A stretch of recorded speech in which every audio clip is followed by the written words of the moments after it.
Hey, this is Jon Orana, and in this video, pag-usapan natin how you can make more money if you are an employee or if you have a business or you're aspiring to become a business owner.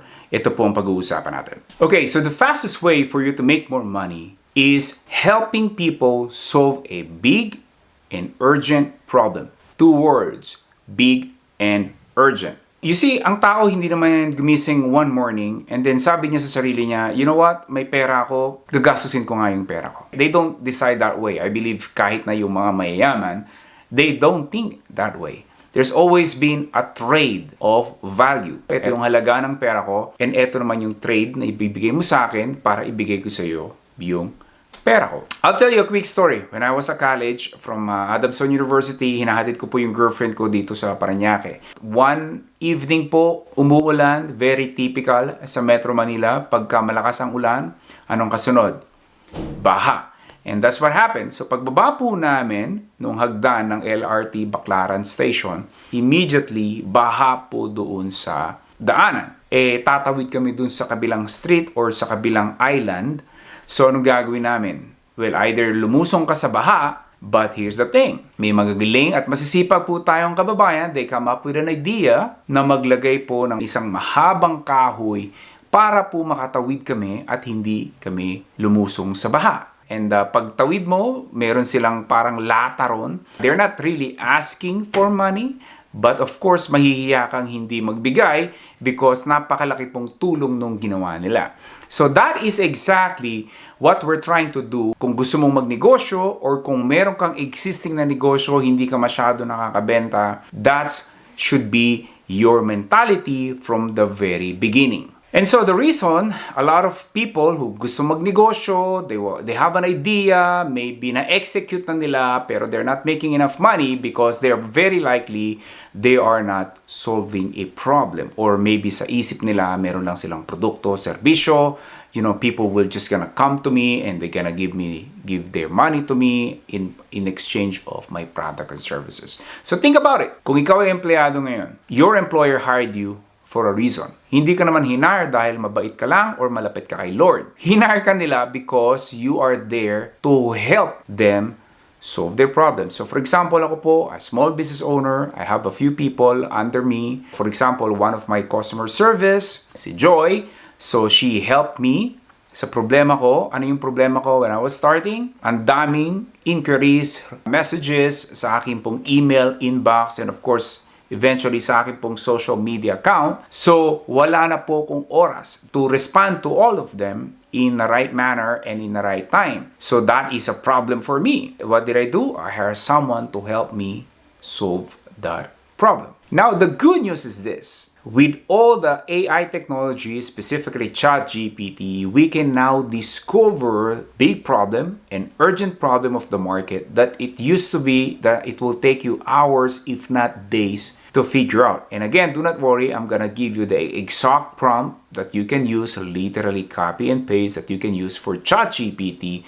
But I hope that you get the point that before you even think about ano ba yung negosyong sisimulan mo or ano bang product gagawin mo, if you are like me, you like selling digital products like ebook, audiobook, online courses, or even coaching program, the first thing that you should be asking yourself is ano ba yung problema na sinusolusyonan ko? Or ano yung problema na susolusyonan ko for my target market. So kanina, I mentioned two words, right? Big and urgent problem. So pag-usapan natin why those two must exist for you to make money. Number one, it has to be a big problem. Why big? Hindi naman kasi lahat ng problema ng tao gusto nilang solusyonan. So it has to be big. It's big enough that it bothers them. Yung tipong hindi sila makatulog or every time they look at the mirror, nakikita nila, or whenever they look at their bank account, naaalala nila yung problema nila, and all those kind of stuff. So it has to be big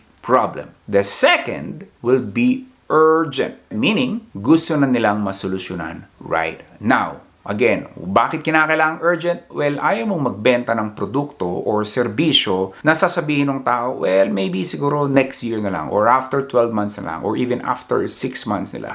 So ideally, you want it to be urgent para pagka nag-propose ka, whatever product or services that you are selling, merong immediate need for them to buy from you. Why wait after 6 months before you get paid kung pwede naman ngayon na? Now, obviously, if you're gonna think about it, maraming problema ang tao. So, saan ka nga ba magsisimula? So, typically, you should start where you are already in. Sa congregation or group of market where you belong.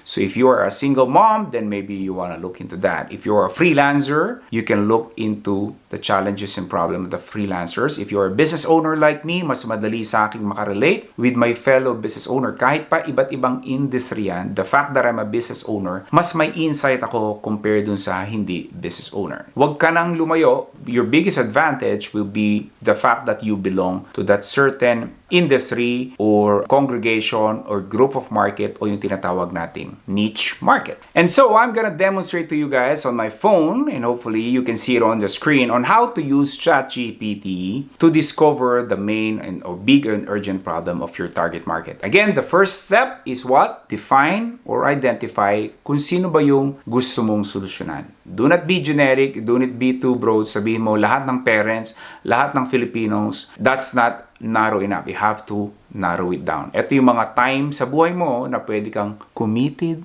ang utak. Okay? So seriously, yun po. Kasi pag sinabi mong parents, well, there are parents na ang anak nila ay adult na. On the other hand, there are parents na merong anak na teenagers. Meron namang parents na ang anak nila ay literally infant. So every market, bracket, will have its own challenges and problem. Again, the good news is there are billions of people over the internet. Even a small percentage lang nun ang matulungan mo, you're gonna make a lot of money. Let's get started. I'm gonna give you an example. So let's just say, nag-decide tayo na targetin natin ang mga online freelancers. So again, you can narrow it down. If you are a virtual assistant, then you can just use virtual assistant. If you are an online bookkeeper, you can use that. If you are graphic designer na online freelancer, you can target that. So you may want to narrow it down.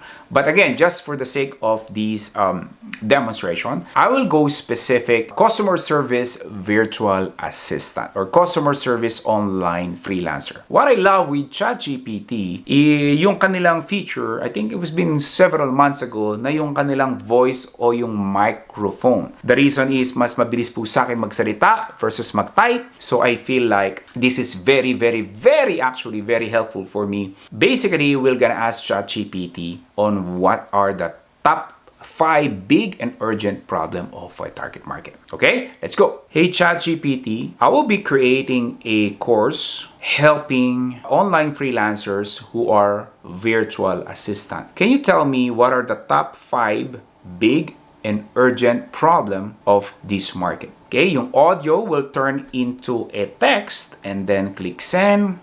Viola, so makikita mo, I don't know if you can see on your screen, but nagtatype na si ChatGPT ng kanyang sagot. So here are the top 5 big and urgent problems. So if you're a virtual assistant, you can probably relate to this. Number 1, yung inconsistent income and client dependence. Yan daw yung one of the big challenge.